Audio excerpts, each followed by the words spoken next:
हमें वेलकम है। धन्यवाद करता हूं मैं आपको कि आप इतनी दूरी तय कर शांति बनाकर बैठे हैं।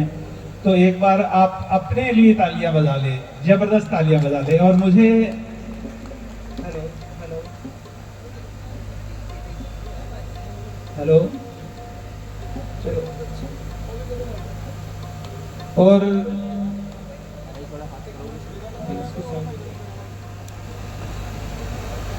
कैसा लग रहा है आपको परम धाम में आके?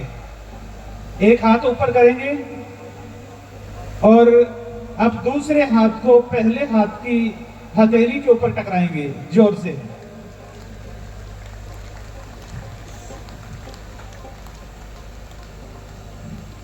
आज से 7 साल पहले मैंने एक सपना देखा। इस धरती के ऊपर ऐसा ज्ञान और विज्ञान की जरूरत आज मनुष्य जाति को है। और 7 साल पहले जो सपना देखा आज वो साकार हो रहा है। और वो साकार हुआ आप लोगों के विश्वास से, आप लोगों के सहयोग से जो मुझे ताकत मिली है। तो मैं आप सब लोगों का तहे दिल से धन्यवाद करता हूं। और अगर मैं मेरे जीवन के अंदर दुख और पीड़ा की बात करूं तो आप सब लोग देख रहे हैं कि जीवन में भगवान श्री कृष्ण के भी इतने बदलाव नहीं हुए होंगे जितना मेरे जीवन में जो परमात्मा, शून्य रूपी परमात्मा है, उन्होंने जो मेरी परीक्षा ली है। और बहुत सारे लोगों ने मेरा सहयोग किया, मेरी भावनाओं को समझा। लेकिन बहुत सारे लोग अभी ये स्थापना दिवस की जैसे ही कार्ड चला, बताया कि ऐसे ऐसे हम गऊओं के लिए हॉस्पिटल बना रहे हैं, हम बुजुर्गों के लिए वृद्ध आश्रम बना रहे हैं, अनाथ बच्चों के लिए अनाथ आश्रम बना रहे हैं। और ये 4 दीवारी है, ये पक्की निकली है, यहाँ पर सब कच्चा होगा। यहाँ मेडिटेशन सेंटर, गौशाला, सारी चीजें यहाँ पर, हम कच्चे मकान। तो भी लोग आज अभी पिछले 3-4 दिन से लोगों ने जो मेरा हाल किया, लोगों ने कितनी कितनी नेगेटिविटी, और फिर भी आप इतनी नेगेटिविटी का सीना चीरकर परम धाम पर विश्वास करके आप यहाँ पर आए हैं। तो मैं आपका तहे दिल से धन्यवाद करता हूँ। देखिए, जीवन में बदलाव किसी के भी हो सकता है। एक राजा थे, सिद्धार्थ राजा थे, ज्ञान का उनको बोध हुआ, वो भगवान बुद्ध बन गए। महावीर जैन थे, वो भी राजा थे। आज महावीर जैन का कितने बड़े संत अवतारों में नाम आता है। दुनिया में बदलाव करना हर व्यक्ति का अधिकार है। और मैं जैसे ही बाहर आया और आने के बाद में मैंने कहा कि मैं दुनिया को ऐसा ज्ञान और विज्ञान देना चाहता हूं। अगर आज दुनिया मेरे पीछे के अतीत को भूलकर अगर मेरा साथ दे तो अपना भारत विज्ञान के अंदर 500 साल आगे चला जाएगा। ज्ञान, विज्ञान प्लस तत्व ज्ञान जो मिलाकर मैं आज दुनिया को देना चाहता हूं, आप मेरा उसमें सहयोग करें और बढ़ चढ़कर भाग ले। यहाँ पर हर संडे रात को सत्संग हुआ करेगा। यहाँ डबाली के नजदीक के जितने गांव है, मैं उनको बोलता हूँ कि आप यहाँ पर रोज पैदल आए, साइकिल पे आए, मोटरसाइकिल पर आए। यहाँ पर हर संडे आपको मेडिटेशन करवाया जाएगा। जो एक ओम है, जो एक ओंकार है, वो आपको फील होगा। वो है कहाँ? आज तक आपको बताया गया कि ईश्वर कहीं ऊपर खंड में बैठे हैं। कोई बोलता है स्वर्ग में है, कोई बोलता है कण कण में है भगवान, कोई बोलता है हमारे भीतर है भगवान। जब हम आंखें बंद करते हैं तो हमें भीतर अंधेरा ही अंधेरा दिखाई देता है। बाहर देखते हैं तो कण कण में लोग दिखाई देते हैं, हमें ईश्वर दिखाई क्यों नहीं देते? तो आप यहाँ पर मेडिटेशन करोगे यहाँ पर फील करोगे परमात्मा को कि परमात्मा कहाँ है हमारे भीतर, कहाँ है कण कण में। वो आपको मेडिटेशन करवाई जाएगी। यहाँ मेडिटेशन सेंटर ये खुला है, यहाँ पर गऊ का अस्पताल भी खुला है।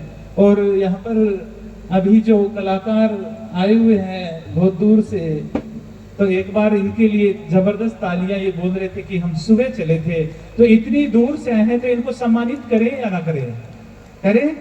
इतनी छोटी तालियों में तो कैसे करेंगे? जबरदस्त तालियां। और आप सबके बीच में हम इनको गीता देंगे। आएंगे बेटे।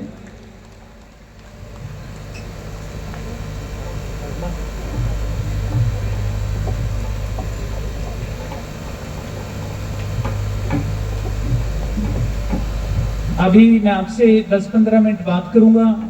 यहाँ पर सत्संग जागरण का प्रोग्राम है, हम तो बातें करते रहेंगे। आज का दिन है ये सत्य का संग, और सत्य का संग आप करोगे जागरण, यानी तुम्हारे भीतर जागरण होगा। तुम जाग जाओगे इस दुनिया के अंदर। जो निंद्रा में सोए हुए हो, इस निंद्रा से तुम जाग जाओगे। और अभी आपके बीच में अच्छे अच्छे कलाकार भी आएंगे। तनवर गिरेवाल जी, वो भी एक संत है, वो भी कितना अच्छा गाते हैं। तो आज उनके साथ में आप भी झूमना, और हम सब झूमेंगे मिलके। तो यहाँ पर बहुत कलाकार आए हुए हैं, मैं उन सब का धन्यवाद, जिनको भी न्योता दिया। सब लोग यहाँ पर पहुँचे, और यहाँ पर आप सब लोग यहाँ पर आकर परम धाम की आपने शोभा बढ़ाई। और वहाँ पर विनीत, तो मैं भी आपसे बात करना चाहता हूँ कि जब जहां हम रहते हैं, ये क्या है, ये जगह क्या है? देखिए, मैं थोड़ा सा, आप स्क्रीन के ऊपर देखते रहिए। 14 फरवरी 1990 में एक तस्वीर लेगी, वाइजर अंतरिक्ष यान द्वारा एक पृथ्वी की तस्वीर ली। नासा ने खोज की कि पृथ्वी कितनी बड़ी है। 6 अरब किलोमीटर ऊपर कैमरे को लेकर गए पृथ्वी से। कितने किलोमीटर ऊपर?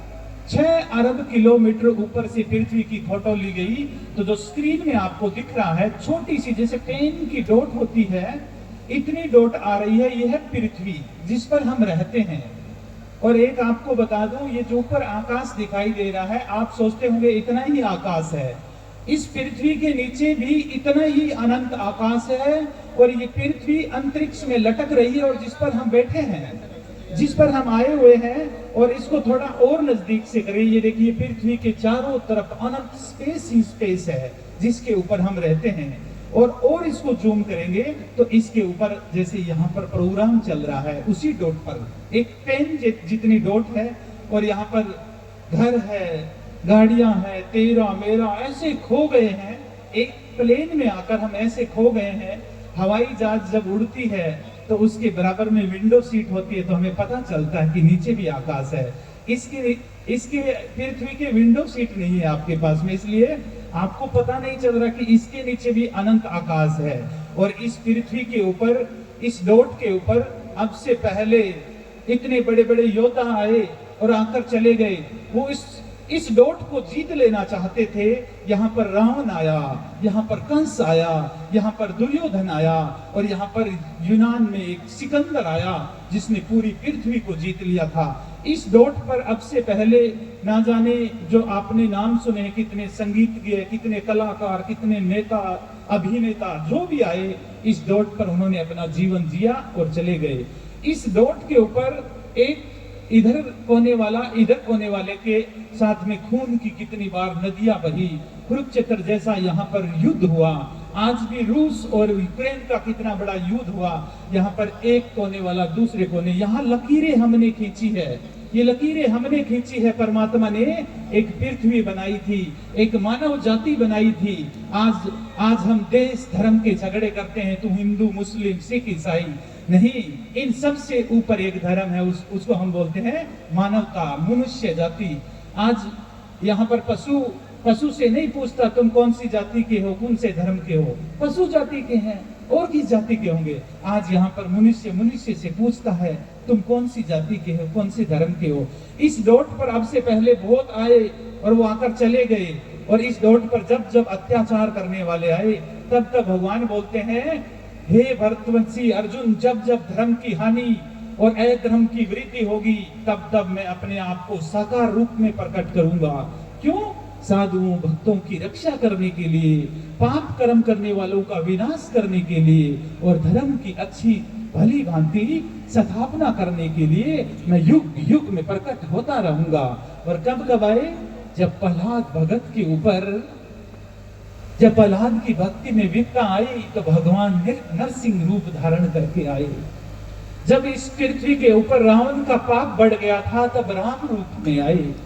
जब यहाँ पर कंस, जरासंध, दुर्योधन जैसे पापियों का पाप बढ़ गया था तब धर्म की अच्छी प्रकार स्थापना करने के लिए भगवान कृष्ण रूप में आए।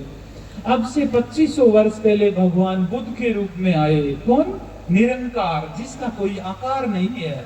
इस निरंकार से साकार रूप में भगवान बुद्ध रूप में आए। आज से 600 वर्ष पहले को हम भक्ति काल बोलते हैं। बाबा नानक जी आए, जम्बेश्वर जी आए, कबीर जी आए और इन्होंने यहाँ पर भक्ति काल बोलते हैं। तब उन्होंने आकर धर्म की अच्छी प्रकार से स्थापना की। जब जब धर्म की परमात्मा को सुनने को, एक ओंकार, एक ओम को, निरंकार को, जब परमात्मा को यहाँ स्थापना करनी होती है तो वो मानव रूप में, मनुष्य रूप में आते हैं और फिर अपनी लीला कर कर चले जाते हैं। आज भी जो अच्छे कार्य कर रहे हैं वो निरंकार से साकार में शून्य परमात्मा ही प्रकट हुए हैं। और देखिए आज से 500 साल बाद में भी जब जरूरत पड़ेगी इस डॉट पर, इस पृथ्वी के ऊपर, तब भी भगवान अपना रूप बदल बदल कर आते रहेंगे। लेकिन हम समझ नहीं पाते हैं, हमारे भीतर मैं बहुत है, इतनी मैं है। और ये मैं क्या है? देखिए, हम अपने शरीर को मैं कहते हैं और शरीर की अगर हम बात करें तो ये शरीर क्या है? इस शरीर का जब तुम एक्सरे देखते हो तो ये कंकाल रूपी झोंपड़ा है। एक्सरे देखोगे एक हड्डियों का ढांचा है, गीले मांस से भर दिया, चमड़ी की बारीक लेमिनेशन करती है और हम सुबह शाम खाते पीते हैं और सुबह वो मलमूत्र के द्वार से बाहर निकल जाता है और मनुष्य कहता है मैं बोलता हूँ ये एक मांस की पाइप है जो शाम को खाते हैं, सुबह निकल जाता है। गोबर बनाने का कारखाना है, क्या है इसके अंदर में? लेकिन मनुष्य पूरे जीवन अपने आप को नहीं जान पाता। दुनिया को जानता है, अखबार पढ़ता है, गीता पढ़ लेता है, सब कुछ पढ़ता है, लेकिन अपने आप के विचारों को कभी नहीं पढ़ता। मैं क्या सोचता हूँ, मैं क्या करता हूँ, मैं क्यों करता हूँ, कभी इस विषय के ऊपर चिंतन नहीं करता। तो मनुष्य कंकाल रूपी झोंपड़ा है और ये शरीर प्रकृति से बना है। वापिस प्रकृति में अग्नि, पानी, मिट्टी, वायु और आकाश से बना और इसी में वापिस मिल जाता है। और जब मिलता है मिट्टी में तो हमारे भीतर, इस शरीर के भीतर एक मन है, एक मन है बहरूपिया। वो उसने बहुत सारी इच्छा कर ली है और इच्छा ही अगला जन्म बन जाती है। शरीर गिर जाएगा, इच्छा बच जाएगी, फिर उस इच्छा के हिसाब से दोबारा शरीर मिलेगा और फिर वो पूरे जीवन दौड़ेगा और फिर गिरेगा, फिर इच्छा बच जाएगी। ऐसे ये चक्कर चलता ही रहता है। इसको कबीर जी बोलते हैं, चलती चक्की देख के दिया कबीरा रोए, दो पाटून के बीच में साबुत बचा न कोई। दो पाट कौन से हैं? एक मन और एक बाहर माया। इन दोनों पाटों के बीच में ये शरीर हर बार पिस जाता है और ये चक्कर जन्म मरण का चलता ही रहता है। तो ये जैसे शरीर मरा, उसके साथ में अगर मन मर जाए, कोई भी इच्छा ना रहे, कोई भी विचार ना रहे, तो क्या है? फिर जन्म भी नहीं होगा। कैसे? परमात्मा कैसे हैं जानना चाहते हैं? कितने लोग जानना चाहते हैं परमात्मा को कि परमात्मा से हमें मिलना है? कितने लोग जानना चाहते हैं? इधर ये जो बैठे हैं आप नहीं जानना चाहते?